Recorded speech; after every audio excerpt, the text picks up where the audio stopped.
In the winter of 1893, when frost crowned the empire of Alpha King Alastair Thornwell, the capital prepared for the mating ball with a glittering fervor that left no space for mercy. Carriages rolled over snow-packed streets like slow-moving beasts, their lanterns glinting through the icy fog. Within the grand hall, chandeliers burned with golden flame, casting warm light upon gowns stitched with wealth and pride. Yet among the crowd of noble heirs and jeweled daughters stood Isolde Harrow, her silver dress carrying the faint, stubborn evidence of careful mending. She arrived with quiet steps, as if hoping the marble floor might allow her to disappear into its reflections. The air shimmered with perfume, music, and expectation, but she carried no such luxury. Only the ache of hunger coiled beneath her ribs and the fragile hope that tonight might change something for her struggling family. She had come because the invitation bore the royal crest, and because her siblings, hopeful despite their hunger, had urged her to try. She had come because even the poorest heart clings to the idea that destiny might show kindness, just once. But the moment she crossed the marble threshold, whispers rose like a tide. Some were soft, others unmistakably cruel, brushing her shoulders like needles. "She should not be here," murmured a lady in a crimson gown. "Her family lost everything," replied another. "Let her chase fantasy if she wishes. It will end in embarrassment." The words drifted around her like drifting ash. Still, she kept her back straight, her chin steady, even as her stomach tightened with hollow pain. Isolde pretended not to hear, though each comment pressed deeper than the last. She had spent days rationing what food remained at home, slipping her own share to her younger siblings while her stomach twisted with emptiness. Tonight, beneath the glittering chandeliers, the smell of roasted venison and sweet pastries stirred her senses with almost cruel intensity. She moved with dignity, keeping to the edges of the ballroom, hoping no one would notice the faint tremor in her hands. But society always noticed. A tall nobleman with a smug smile intercepted her path, pretending to bow. "My lady," he said, voice laden with mock courtesy, "do forgive me." His elbow struck her tray sharply, sending the small plate of bread tumbling to the floor. Laughter rippled around them as Isolde knelt to gather the scattered crumbs, cheeks burning. The nobleman leaned closer. "You should have stayed home, Miss Harrow. Patching a dress does not patch a reputation." Her breath tightened, but she said nothing. Pride, she knew, was a luxury she could not afford. She rose carefully, the room spinning for a brief, frightening moment. She steadied herself against a marble pillar, feeling the weight of her hunger like a stone within her chest. The musicians played on, the crowd swirled in bright colors, and Isolde wondered if anyone noticed she had not eaten properly in days. She tried to step away, to find some quiet corner where she could breathe, but the world around her blurred. Her vision flickered, dimming at the edges. She reached out for balance, fingertips brushing the cold rim of the fountain at the ballroom center. The sound of water became distant, muffled. Then her knees gave way. She collapsed silently, her silver gown pooling around her like fallen moonlight on the marble floor. Music faltered. Conversations stumbled into stunned silence. A few gasps pierced the air, then whispers spread like wildfire. She fainted. Starved, no doubt. How unbecoming. Yet no one stepped forward. Not one of the glittering noblewomen, nor any of the men who moments before had boasted of chivalry. From the gilded dais at the far end of the hall, Alpha King Alastair Thornwell rose slowly to his full, commanding height. His presence shifted the air itself. Tall, broad-shouldered, clad in a black embroidered coat that caught the candlelight with an almost predatory gleam. His gaze swept the crowd, sharp as the winter wind outside, until it found the small figure collapsed beside the fountain. The hall held its breath. He descended the steps with calm, unhurried movements, the kind that marked a man who feared nothing and commanded everything. Noblemen parted instinctively. Ladies lowered their eyes. Even the orchestra fell into uneasy quiet. Alastair approached Isolde, kneeling beside her with a gentleness that stunned the room. He touched her wrist, feeling the faint, thready pulse. Then, without ceremony, he slid one arm beneath her shoulders and the other beneath her knees, lifting her as though she weighed nothing at all. Her head rested against his chest, the faintest whisper of breath fogging the silver clasp at his collar. A strand of her dark hair caught the light, and something unreadable flickered across his face. Concern, anger, perhaps recognition. When he rose, holding her securely, the gasp that swept the ballroom bordered on disbelief. "This cannot be," someone whispered. Another answered, "He has never touched a woman at a ball." The king's voice cut through the murmurs, low yet carrying to every corner of the hall. "She is mine." Shock rippled outward.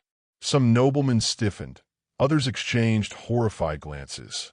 A lady in emerald nearly swooned. The notion that the Alpha King, unclaimed, formidable, burdened with expectation, would choose a woman dressed in patched silk was unthinkable. Yet Alistair did not look at any of them. He gazed only at the unconscious girl in his arms, his expression carved with a quiet fury that suggested the cruelty she endured had not gone unnoticed. He turned from the hall, cloak sweeping across the marble, and carried her out beneath the towering arch of the entrance. The moment the doors closed behind him, the ballroom erupted in murmurs, theories, and outrage. But beyond the gilded threshold, in the hushed corridor lit by lanterns, the king paused. Snow drifted through the high windows, settling on his shoulders like pale feathers. He looked down at Isolde, her face soft in the half-light, and something in his posture changed, as though this single moment had shifted the course of winter itself. For the first time since the Empire crowned him, the inscrutable Alpha King acted not from duty, but from instinct. And though Isolde did not stir, the night had already begun to rewrite her fate. Snow whispered against the palace windows as Isolde drifted into uneasy waking, the world around her softened by dim firelight and the faint scent of lavender. She found herself lying in a guest chamber she had never imagined stepping inside. Walls paneled in dark walnut, a roaring hearth casting amber warmth across the ornate carpet. Her patched gown had been carefully arranged, not a single thread disturbed, as if someone had taken great care not to deepen her humiliation. For a moment, she wondered if the collapse had been a dream, a terrible illusion born of hunger. But then her gaze lowered, and she saw it. A velvet-wrapped loaf of warm bread set on a silver tray, steam curling into the air like a whispered blessing. At its center, pressed delicately into the crust, gleamed the signet ring of the Alpha King. Her breath caught.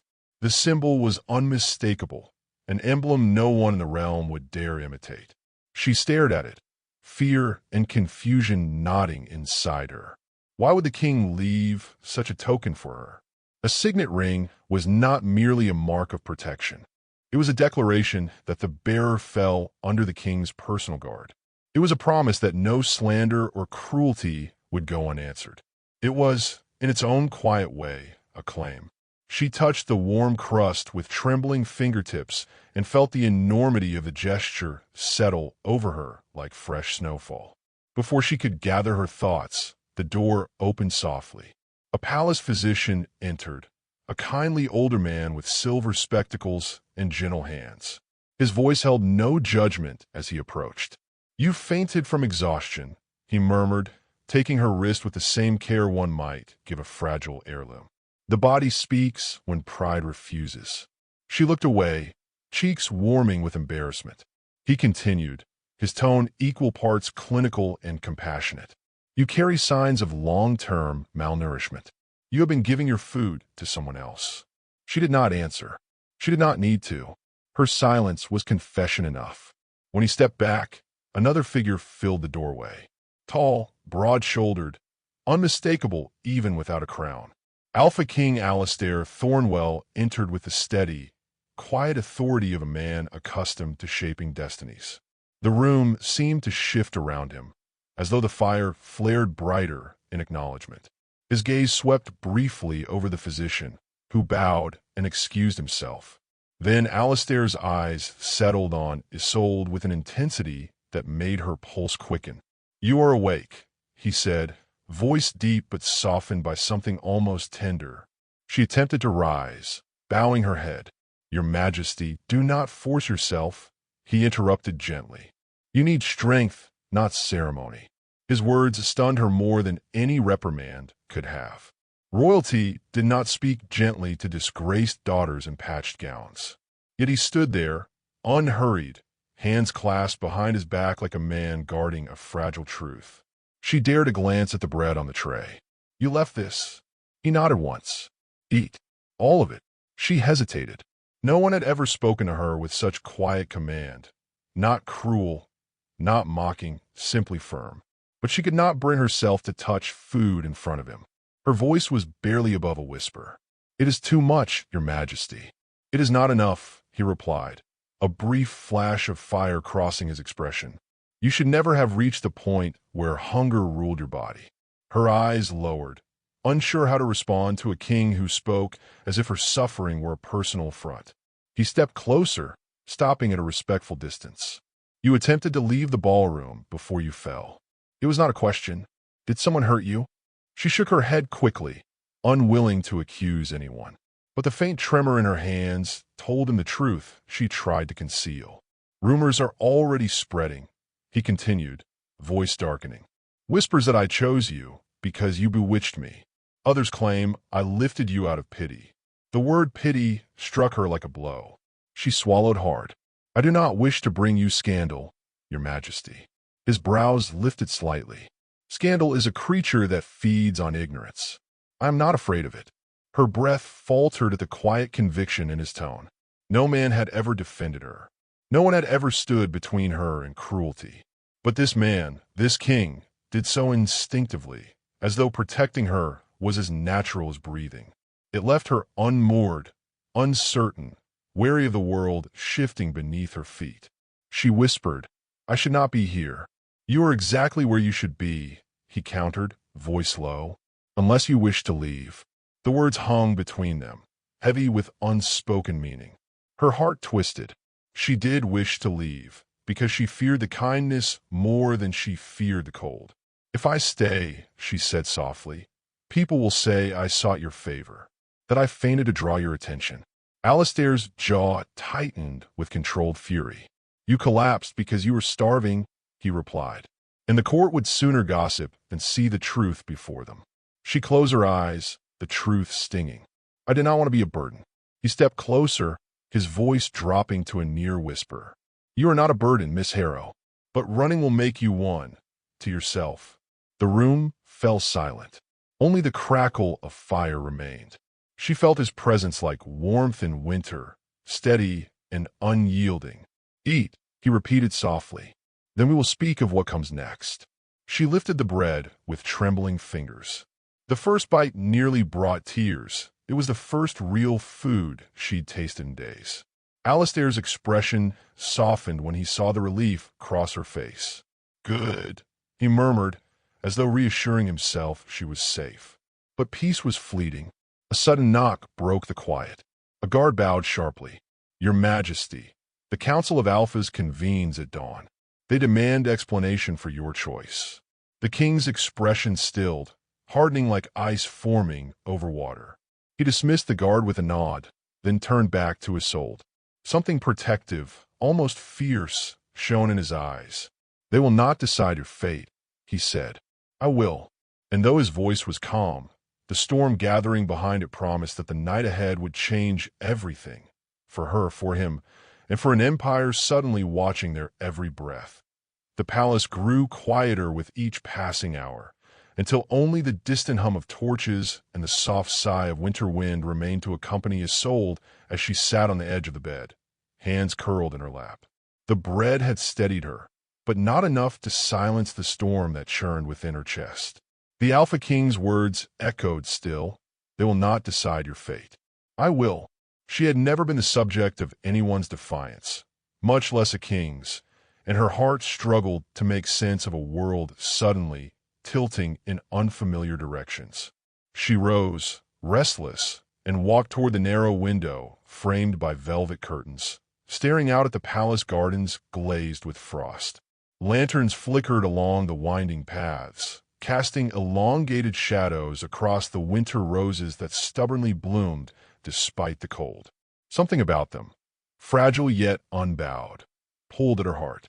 The quiet knock at her door made her turn sharply. Alistair entered without flourish, closing the door softly behind him.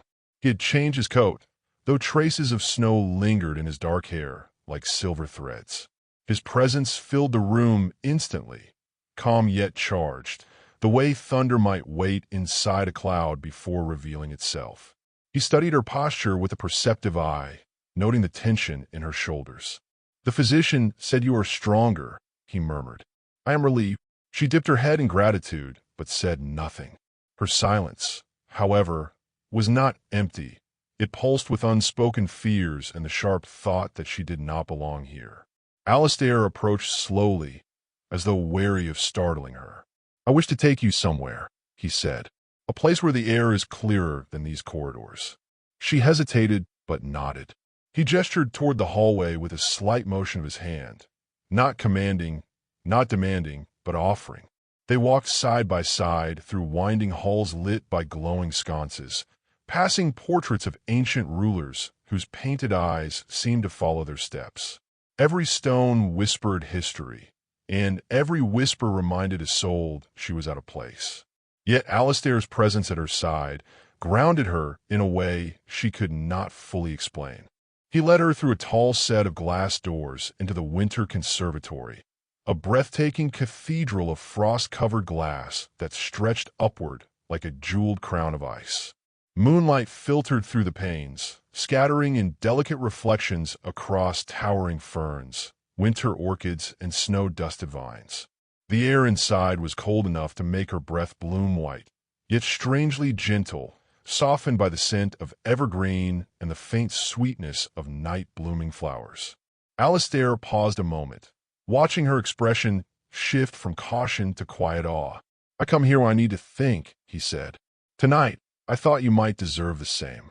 She stepped further inside, fingertips brushing the glass of a nearby lantern. "It feels unreal," she whispered, "like something from a place kinder than this world." "Perhaps it is," he said softly. "Or perhaps you simply have not been shown enough kindness." She looked away quickly, emotions tightening in her throat. "I do not know how to accept kindness anymore." Alistair's gaze softened. "That is not your fault." They walked beneath arching branches that glittered with frost, the sound of their footsteps echoing softly over the marble floor. The conservatory felt like a world suspended between seasons, alive, shimmering, yet still as though holding its breath. Isolde paused at a cluster of pale, winter roses, their petals edged with silver. "My mother used to grow roses like these," she said quietly, "before everything changed." Her voice caught. I still remember her saying that even in cold soil, something beautiful can fight to bloom. Alistair watched her closely, his expression unreadable. "She taught you resilience," he murmured, "and it shows." For the first time, she dared to meet his eyes. "You speak as though you know me." "I know enough," he replied. "I know you give more than you keep. I know you endure quietly, and I know strength when I see it." She shook her head. "Strength is not what brought me to the floor tonight. Hunger did." A faint shadow crossed his expression. "Hunger is not weakness. Neglect is." She blinked, startled by his understanding. "I do not want you to think I collapsed to gain attention." "I know you did not," he said simply. "If anything, you have tried desperately not to be noticed." She exhaled sharply, a sound close to a laugh, but weighed with pain. "I have spent years being invisible. It is safer that way." He stepped closer, not invading her space, but steadying it. "Invisible to those who choose not to see." His voice lowered. "Not to me." Something trembled inside her at those words, fragile and frightening. She did not understand why a king would speak to her this way, why he would lower himself to comfort a woman who arrived at the ball wearing hope and hunger instead of gold. She walked a few steps toward the center of the conservatory, needing distance from the intensity in his gaze. "Why did you lift me in front of everyone?" she asked quietly. "Why say what you said?" He followed her with slow steps, his answer measured and sincere. Because cruelty laid hands on you before compassion dared to. Because no one moved. Because I could not watch a good woman fall and pretend it was not a failing of my court. Her breath shivered. That does not explain why you claim me. His jaw tightened briefly. I spoke instinctively, he admitted. I saw you collapse, and something in me recognized you. She turned toward him, heart beating unevenly. Recognize me, how? Alistair's voice softened, a low confession meant for her ears alone. I have watched you before tonight. In the marketplace. On the bridge leading to the lower district. You gave coins to a lost child when you had so little. You carried an elderly woman's firewood across the snow. You stopped to comfort a stranger's crying daughter. She stared at him, stunned. You remember all that? I remember everything that matters, he replied. And kindness is the rarest thing of all. The air between them shifted, charged with something warm despite the cold surroundings. Yet fear flickered across her expression. If the council hears this, they already have their suspicions, he said. They will demand explanations at dawn. They believe compassion in a king is a threat. She swallowed hard. And I am the cause of their concern. You are the cause of their unease, he corrected, because you question their measure of worth. She stepped back, uncertain. What if they demand you retract your claim? I will not. What if they threaten your throne? His answer was immediate. A throne built on fear is not worth preserving. Her breath faltered, but before she could speak again, a deep, distant howl echoed through the glass chamber. Low, resonant, unmistakably wolf. Alistair turned toward the sound, tension tightening his posture. More howls followed, rising like an omen carried by the wind. Isolde felt a chill crawl up her spine. What does that mean? She whispered. He looked back at her, expression grave. It means the council has already gathered, and they're calling for me. His gaze held hers, steady and unyielding. But they will not decide your fate without hearing mine. The corridors leading to the council chamber felt colder than the winter wind outside, as though the stones themselves disapproved of the steps Isolde now took. She followed Alistair at a careful distance, her breath shallow, her heart thudding like a muffled drum beneath her ribs. He walked with the steady purpose of a man long accustomed to judgment.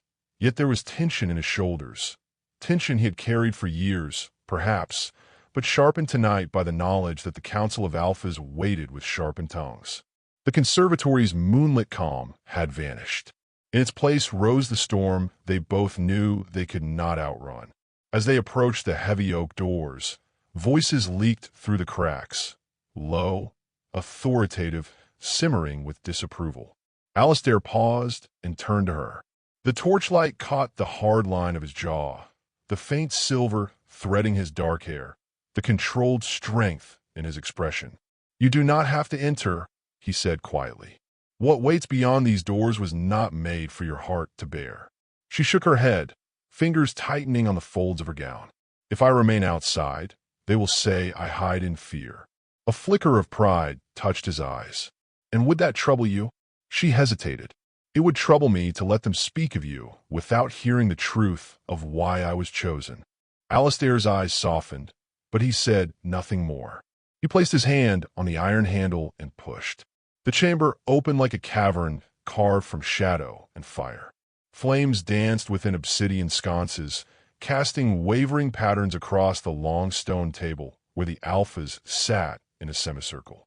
Their coats bore embroidered crests of ancient houses, their eyes sharp with scrutiny. The air carried the scent of old parchment, burning cedar, and the faint iron of unspoken conflict. Alistair entered first, shoulders squared, posture unyielding. Isolde stepped behind him, bowing her head with a grace that belied the trembling in her limbs. The eldest Alpha, Lord Raymar, leaned forward, his silver beard catching the firelight. Your Majesty, he began, voice heavy with ritual courtesy, we have gathered to address the matter of the girl you carried from the mating ball. His gaze slid toward Isolde, cold and measuring. A girl of no noble standing, no dowry, and questionable upbringing. She felt the words like small, precise cuts, yet she kept her eyes lowered. Another Alpha, Lady Grendel, folded her hands. Your public claim has stirred unrest. The nobility demands explanation. Whispers of favoritism, of poor judgment, of impropriety. A third voice cut through the air. Some even suggest the girl bewitched you. A ripple of low agreement followed. Alistair stood still as a carved statue, but the air around him vibrated with restrained fury. Isolde Harrow collapsed from hunger, he said evenly. Because society turned a blind eye to suffering that should have been addressed long before tonight. Raymar scoffed. We are not discussing charity, Your Majesty. We are discussing suitability. A king's mate must be strong, regal, unimpeachable, and you believe strength is measured by wealth? Alistair asked. His voice remained calm, yet it carried a dangerous undercurrent. By polished shoes and inherited titles? This girl endured hardships most in this room cannot fathom. Lady Grendel narrowed her eyes. Even so, the crown demands a queen who elevates the empire, not burdens it. At that, Isolde lifted her head. Her voice trembled, but she forced it steady. I did not ask to burden anyone. The chamber fell silent. Her gaze drifted from one alpha to another, her heart pounding. Your Majesties, I never expected to stand here. I know what my appearance must suggest, that I seek advantage, favor, perhaps a place above my station. She swallowed, throat dry. But I came to the mating ball only because my siblings believed I deserved one moment in my life where beauty did not come at the cost of pride or hunger. I did not seek attention, and I certainly did not collapse to earn it. A faint whisper ran through the hall, softer now, tinged with something uncertain.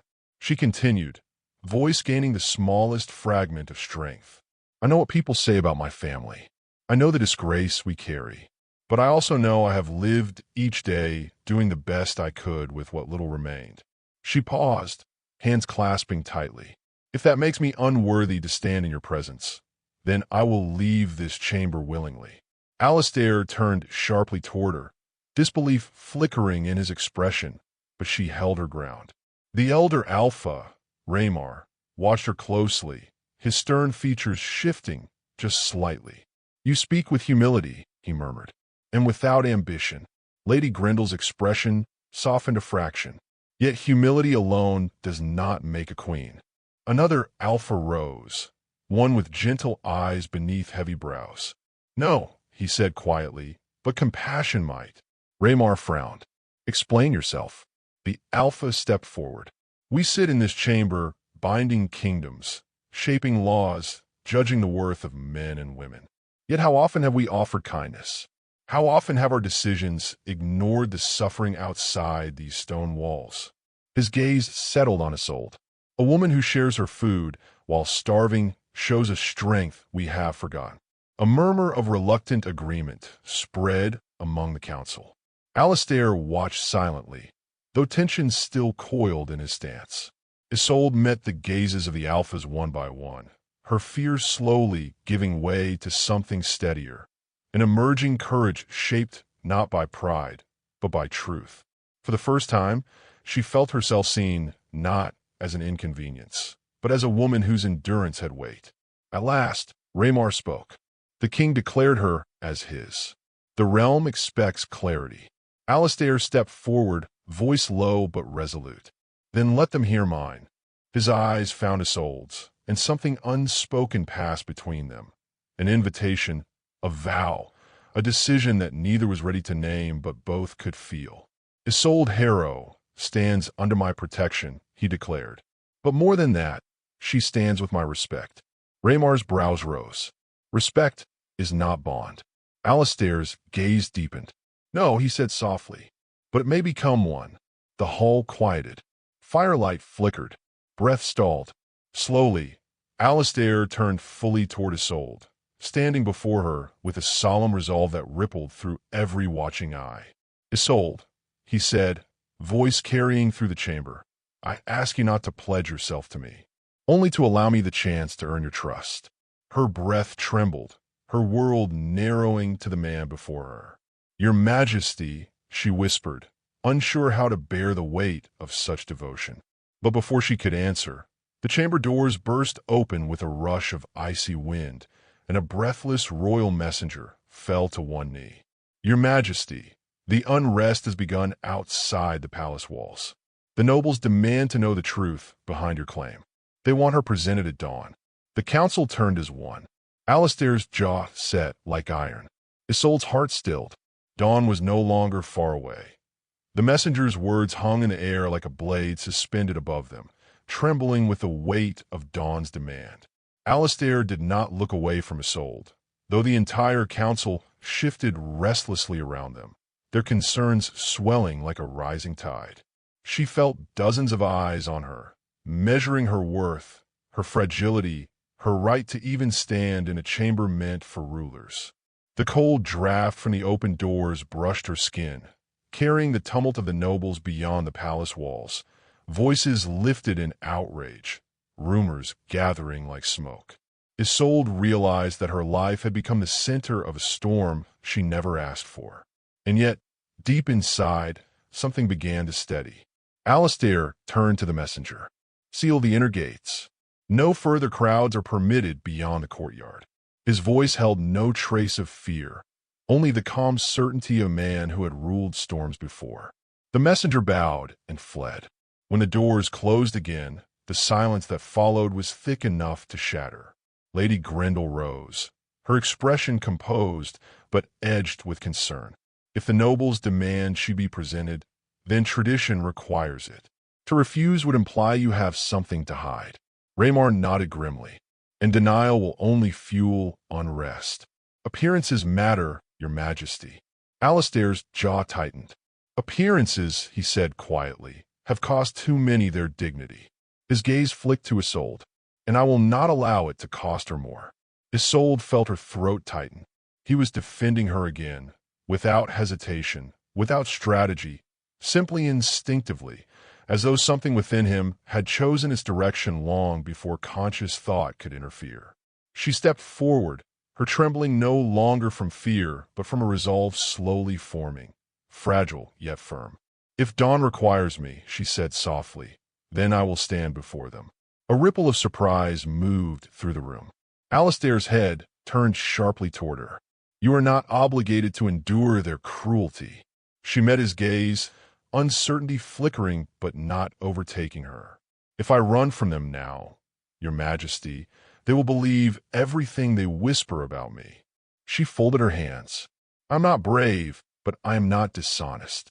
Let them see the truth of what I am, even if they choose to despise it." The faintest glimmer of admiration touched Alistair's eyes. Raymar studied her a long moment. "You have the heart of someone who understands responsibility," he murmured. "Perhaps more than those born into it." Lady Grendel inclined her head. "If she faces them, she must stand beside you, not behind you." Alistair straightened. "She will stand beside me," he said, "but not because tradition demands it. Because I do." The decision settled like snow falling on a frozen earth, quiet but irrevocable. The council murmured among themselves, weighing the balance between risk and necessity. But for the first time in hours, the center of the storm did not feel like judgment. It felt like purpose. Isolde breathed slowly, letting the certainty of her choice steady her. Alistair stepped closer, lowering his voice. "This will not be easy. They will look at you as if you stole something precious from them." She swallowed. "I did not steal anything." "No," he said softly, "but envy creates illusions. And some illusions claw until they draw blood." His eyes softened as he added, "If at any moment you wish to step away, say the word. I will clear the chamber myself." The corner of her mouth lifted faintly. "You should not make promises that are impossible." His expression warmed. "For you, little one, nothing feels impossible." The words brushed her heart with an ache both frightening and strangely tender. She looked away, unable to bear the intensity of his gaze. Yet even in that brief distance, she felt his presence like warmth in the winter air. The council recessed, some members dispersing to prepare for dawn, others lingering in quiet contemplation. Alistair offered his arm. She accepted, and together they walked through the tall corridors where shadows clung to the walls like silent watchers. Every step brought her closer to the moment she feared, and further from the life she had known. She felt as though she were walking into a world built of glass, every fear visible, every hope exposed. Yet the man walking beside her radiated a strength she could lean toward without shame. They stopped before a tall window overlooking the snow-silvered courtyard. Below, lanterns flickered like scattered stars. The muffled sound of angry nobles drifted upward, their chants indistinct yet unmistakably hostile. Isolde stared at them, her breath catching. "They despise me," she whispered. Alistair stepped closer, his shoulder nearly brushing hers. "No," he murmured. "They fear what they cannot control. A girl who did not claw her way here, yet stands at the center of their world. It unsettles them." She pressed her palms together, grounding herself. "I am afraid." He nodded once. "So am I." Her eyes widened slightly at the honesty in his voice. "But I fear not for myself," he continued. "I fear for what this night will demand of you." She drew in a slow breath. "I would rather walk toward fear than live another day in shadows." He watched her closely. "When dawn comes, they will expect me to define what you are to me." Her heart stumbled. "And what am I?" Alistair was silent for a long moment, the kind of silence that holds entire truths within it. Then he said, quietly but without wavering, "You are the first person in years who made me remember why a king must still be human." The word struck her like warmth breaking through frost. She felt the room tilt, her breath trembling with something too tender, too new, too overwhelming to name. "I do not know how to be what they expect," she whispered. He stepped closer, his voice a steady anchor. "Then be only what you are. I will do the rest." Lantern light framed him in a soft halo, making the moment feel both impossible and inevitable. Her pulse raced, not with fear, but with a clarity she had never known. She realized then that whatever dawn demanded of her, she would not face it alone. A deep boom echoed through the palace, the first bell signaling the final hour before dawn. The sound vibrated through the floors like a living heartbeat. Alistair's jaw tightened. "It is time to prepare." She nodded, though uncertainty trembled at the edges of her composure. He lifted a hand, hesitated, then gently cupped her cheek with the back of his glove, a touch so careful, so reverent, it stole her breath. "Isolde," he said softly, "the nobles may challenge my decision. The council may test my resolve. But understand this, my choice was not made out of impulse. It was made because I saw a woman whose spirit outshines the wealth of any house in this empire." Her eyes stung, her heart tightening with a painful tenderness she could no longer deny. A sudden roar rose from the courtyard. Shouting, clamor, voices demanding the king. The dawn light crept along the edges of the horizon, pale and cold, ready to expose truths hidden in the night. Alistair turned toward the sound, then back to her, his expression shifting into something fierce and unwavering. "When those doors open," he said, "the world will expect an answer." Her pulse thudded in her ears. "And what will you tell them?" Alistair reached into his coat and withdrew his signet ring, the one pressed in her bread, the one that had turned whispers into uproar. He held it out to her, not placing it on her finger, but offering it in his palm. "I will tell them," he said slowly, "that my choice stands. And now, the only answer that remains is yours." Her hand hovered over the ring. Her breath trembled, and before she could touch it, the great horn outside the palace blared, calling the kingdom to witness the dawn that would define them both.